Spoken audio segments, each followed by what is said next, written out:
हमारा ब्रह्मांड बहुत बड़ा है और इतना ज्यादा बड़ा है कि हम कभी इसकी कल्पना भी नहीं कर पाएंगे और ये हमारे लिए एक बहुत बड़ी चुनौती भी है। इस इतने बड़े ब्रह्मांड में हमारी पृथ्वी यानी धरती एक छोटे से कण से भी छोटी है। इतने विशाल ब्रह्मांड में कहीं पर बहुत ज्यादा रोशनी है तो कहीं पर बहुत अंधेरा है, कहीं पर करोड़ों डिग्री सेल्सियस तक का तापमान है तो कहीं पर बहुत ठंड भी है। इतनी ज्यादा ठंड कि इसका कोई अंदाजा भी नहीं लगाया जा सकता।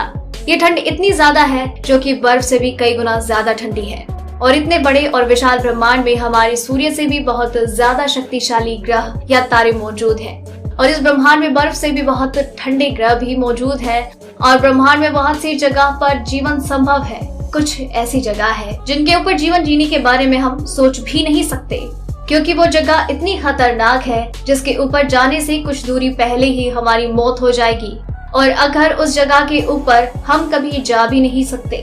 जब ब्रह्मांड की बात की जाए तब हमें ये जरूर जान लेना चाहिए, ब्रह्मांड दो तरह के होते हैं, एक जो दृश्य ब्रह्मांड है और दूसरा अदृश्य ब्रह्मांड। ये वो ब्रह्मांड है जिसे हम देख सकते हैं और जिसका सर्जन बिग बैंग के प्राथमिक रॉ मटेरियल से हुआ है, जैसे ग्रह, तारे, उल्काएं, गैलेक्सी, निहारिकाएं, काला पदार्थ, प्रकाश, गति, समय, गुरुत्वाकर्षण आदि। अदृश्य ब्रह्मांड उस जगह को कहा जाता है जो कि हमारे ब्रह्मांड के बाहर की जगह होती है और हमें वो कभी दिखाई नहीं देती। उस जगह को अदृश्य ब्रह्मांड कहा जाता है।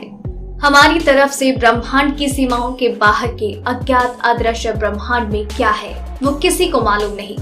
अदृश्य ब्रह्मांड के इतने बड़े विस्तार को मापने के लिए प्रकाश वर्ष का इस्तेमाल किया जाता है और प्रकाश वर्ष ब्रह्मांड की दूरी को मापने वाली चीज है। जिस तरह हम पृथ्वी की दूरी को किलोमीटर या मील में मापते हैं, उसी तरह ब्रह्मांड की दूरी को मापने के लिए प्रकाश वर्ष का इस्तेमाल किया जाता है और एक साल में जितनी दूरी प्रकाश वर्ष तय करता है उसको एक प्रकाश वर्ष कहा जाता है। एक सेकंड में लगभग 3 लाख किलोमीटर की दूरी काटता है। इस हिसाब से एक साल में 9.5 हजार अरब किलोमीटर की दूरी काट लेता है और इस 9.5 हजार अरब किलोमीटर को एक प्रकाश वर्ष कहा जाता है। बिग बैंग से जन्मे हमारे ब्रह्मांड का विस्तार 93 अरब वर्ष की दूरी में है।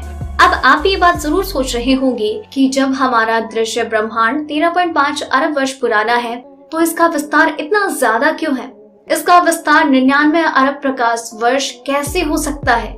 लेकिन अगर हम आपको इसके बारे में पूरी जानकारी देते हैं तो ये वीडियो बहुत ज्यादा बड़ी हो जाएगी और आपको अच्छे से समझ में भी नहीं आएगा, इसलिए हम इसके बारे में आपको अगली वीडियो में बताएंगे। लेकिन हमारा दृश्य ब्रह्मांड 93 अरब प्रकाश वर्ष के विस्तार में फैला है। उसके आगे जो अदृश्य ब्रह्मांड है उसमें क्या है वो आज तक किसी को नहीं पता चल पाया और उसके बारे में आज तक हमें किसी भी तरह की जानकारी भी नहीं मिल पाई। तो आज हम आपको इस वीडियो में सिर्फ यहाँ पर अपने दृश्य ब्रह्मांड की उत्पत्ति के बारे में जानकारी देंगे। अदृश्य ब्रह्मांड के बारे में बाद में अगली वीडियो में आपको पूरी जानकारी जरूर दी जाएगी। 1927 में जॉर्ज लेमेटर ने बेल्जियम में प्रकाशित एक कागज का खुलासा किया जिसने विस्तारित ब्रह्मांड के मामले में सामान्य रिलेटिविटी के समीकरणों का एक समाधान प्रदान किया। उसके ज्ञान के बिना पहले ही 1922 में रूसी अलेक्जेंडर फ्रीडमैन ने अपने ज्ञान बिना यौगिक के किया था। लेकिन फ्रीडमैन मुख्य रूप से एक आदर्श श्रेणी के गणित में दिलचस्पी रखते थे, व्यापकताएं बढ़ाने और अनुबंध करने सहित, और संभावना को आगे नहीं बढ़ाया था कि इनमें से भौतिक ब्रह्मांड का वास्तव में वर्णन हो सकता है। इसके विपरीत लेमेटर ने ब्रह्मांड विज्ञान की समस्या को पूरी तरह से शारीरिक रूप से देखा और ये महसूस किया कि उनके समाधान में आकाशगंगाओं के वास्तविक ब्रह्मांड के विस्तार की भविष्यवाणी की है। इसका सुझाव देना शुरू हो गया था। जॉर्ज लेमेटर ने फ्रेडमैन लेमेटर रॉबर्टसन वाकल नाम का समीकरण बनाया जो एल्बर्ट आइंस्टाइन की थ्योरी ऑफ जनरल रिलेटिविटी पर आधारित था। इनके अनुसार ब्रह्मांड की उत्पत्ति एक प्राथमिक परमाणु से हुई और एक महाविस्फोट के साथ ब्रह्मांड का निर्माण हुआ और ब्रह्मांड के एक पदार्थ एक दूसरे से दूर जाने लगे तो शुरुआती दिनों में लेमेटर की थ्योरी का मजाक उड़ाया गया। लेमेटर की इस थ्योरी का सबसे ज्यादा खंडन करने वाले वैज्ञानिक फ्रेड होयले थे। होयले की थ्योरी के अनुसार ब्रह्मांड के पिंड एक दूसरे से दूर नहीं जा रहे बल्कि उनके बीच में नए पदार्थ स्थापित हो रहे हैं जिसे काला पदार्थ कहते हैं।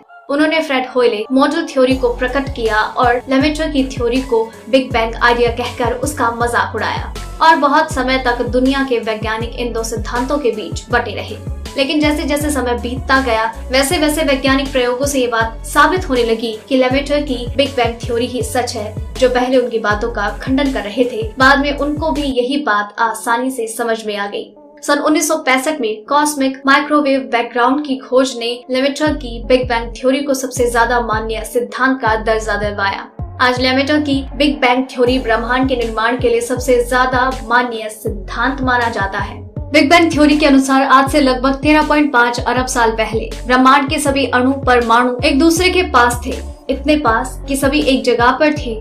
जो सारा दृश्य ब्रह्मांड हम देख रहे हैं वो एक छोटे से बिंदु में था और उस वक्त जो बिंदु बिग बैंग थ्योरी के अनुसार आज से लगभग 13.5 अरब साल पहले ब्रह्मांड के सभी अणु परमाणु एक दूसरे के पास थे, कि सभी इतने पास कि सभी एक ही जगह पर थे। मान लो कि सारा दृश्य ब्रह्मांड जो हम आज देख रहे हैं वो एक छोटे से बिंदु में स्थित था और उस वक्त वो बिंदु अपार घनत्व वाला और बहुत ज्यादा गर्म रहा होगा। यहाँ पर फिजिक्स का कोई भी नियम काम नहीं करता।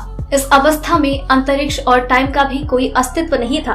उस परिस्थिति में किसी अज्ञात कारण से अचानक एक विस्फोट हुआ जिससे ब्रह्मांड का जन्म हुआ और ब्रह्मांड का विस्तार होना शुरू हो गया। ब्रह्मांड के सारे पदार्थ एक दूसरे से दूर जाने लगे। इस विस्फोट को बिग बैंग कहा जाता है। उस परिस्थिति में किसी कारण से अचानक एक विस्फोट हुआ जिससे ब्रह्मांड का निर्माण हुआ और ब्रह्मांड का बनना शुरू हो गया। ब्रह्मांड के सारे पदार्थ एक दूसरे से दूर जाने लगे। इस विस्फोट को बिग बैंग कहा जाता है। आपके मन में ये सवाल जरूर आ रहा होगा कि जब इतना शक्तिशाली विस्फोट हुआ तो उस समय ब्रह्मांड में कितनी गर्मी होगी या उसका तापमान कितना रहा होगा। तो उस समय ब्रह्मांड का तापमान 141,671 सब तक रहा होगा, जिसका हिसाब लगाना भी लगभग नामुमकिन है। और इस इतने शक्तिशाली विस्फोट के बाद एक माइक्रोसेकंड से भी कम समय को ब्लैंक टाइम कहा जाता है। इतने कम समय में ब्रह्मांड का तापमान बहुत जल्दी नीचे गिर गया और एक माइक्रोसेकंड होते होते तो ब्रह्मांड 10,000 अरब तक हो गया। जब ब्रह्मांड में विस्फोट हुआ तो उस समय सब कुछ अंधेरे में था। उस समय किसी भी तरह की रोशनी नहीं थी। लेकिन आप ये जरूर सोच रहे होंगे कि जब इतना बड़ा विस्फोट हुआ तो रोशनी क्यों नहीं थी? क्योंकि ब्रह्मांड प्लाज्मा अवस्था में था और ब्रह्मांड कोई अणु नहीं था, इसलिए इसकी रोशनी नहीं थी। और इसी तरह से ये अंधेरा ब्रह्मांड में 3.80 लाख सालों तक चलता रहा। और इस अंधेरे में ही ब्रह्मांड में प्रोटॉन और न्यूट्रॉन बनने लगे और प्रोटॉन और न्यूट्रॉन को मिलाने से ब्रह्मांड में सबसे पहला अणु उत्पन्न हुआ जो हाइड्रोजन था।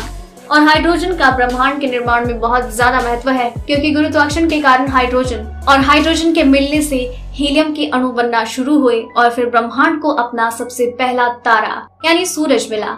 और इसी तरह धीरे धीरे ब्रह्मांड में और भी तारे बनने लगे और इस तरीके से ब्रह्मांड में पहली बार रोशनी हुई और इस तरह से अंधेरा खत्म हो गया। और बिग बैंग के लगभग 4 लाख साल बाद ब्रह्मांड में रोशनी पैदा हुई। और इस तरह से धीरे धीरे बाद में बिग बैंग से निकले कॉस्मिक मैटर से ब्रह्मांड और दूसरे धूमकेतु, उल्का, ग्रह और आकाशीय पिंड बनने शुरू हो गए। लगभग 8 अरब सालों तक ब्रह्मांड में इन अणु का बनना और खत्म होना चलता रहा। और इस तरह से एक ही घटना में लगभग आज 4.5 अरब वर्ष पहले हमारे सूर्य और सौरमंडल का निर्माण हुआ, जिसमें हमारी पृथ्वी भी शामिल थी। सूर्य के साथ ही 4.5 अरब साल पहले धरती भी बन चुकी थी। और जब पहली बार धरती बनी तो आज के समय जैसे बिल्कुल नहीं थी। एक बहुत गर्म आग का गोला थी और उस समय में अगर इसको देखा जाए तो यह अंदाजा नहीं लगाया जा सकता था कि इस पर भी कभी जीवन संभव हो पाएगा। और वो अपनी ही दूरी पर बहुत तेजी से घूमती थी और उस समय में दिन सिर्फ 8 घंटे का हुआ करता था। और धरती पर पानी तो देखने के लिए बिल्कुल भी नहीं था, लेकिन धरती पर हवा में भाप मौजूद था और H2O जैसे कई सारे तत्व मौजूद थे। जिस तरह से ब्रह्मांड बना और इसी तरह से धरती के तापमान में भी धीरे धीरे गिरावट आई और धरती पर भाप के जो कण मौजूद थे उनकी वजह से धीरे धीरे धरती पर बारिश होने लगी और ये लगातार लाखों सालों तक होती रही। इस बारिश के कारण धरती पर नदी, जलाशय और समुद्र बनने लगे और इसके बाद धीरे धीरे लगभग 3.5 अरब साल पहले पानी में हाइड्रोजन, ऑक्सीजन और कार्बन के मिलने से जीवन पनपना शुरू हुआ और धरती पर अपने एक कोशिकीय जीव बनी जो पैरामीशियम और अमीबा थे। और इन छोटे जीवाणुओं के कारण धीरे धीरे बहुकोशिकीय जीवाणु बनने लगे और धीरे धीरे पृथ्वी पर जीव जंतुओं की भरमार हो गई और धरती पर जीवन बनना शुरू हो गया। आज की वीडियो आपको पसंद आई होगी क्योंकि हमने आपको बहुत अच्छी और फायदेमंद जानकारी जो दी है और उससे एक एक चीज के बारे में हमने आपको बताया है। तो हमारे द्वारा बताई गई ब्रह्मांड की उत्पत्ति के बारे में ये जानकारी अगर आपको अच्छी लगी हो तो आप इसे शेयर करना ना भूलें। और अगर आपको इसके बारे में कोई सवाल करना हो या कोई सुझाव हो तो नीचे कमेंट बॉक्स में हमसे जरूर पूछ सकते हैं। डेली ट्रेंडिंग न्यूज की रिपोर्ट। सब्सक्राइब करें हमारा चैनल ऐसी ही लेटेस्ट और इंटरेस्टिंग न्यूज के लिए।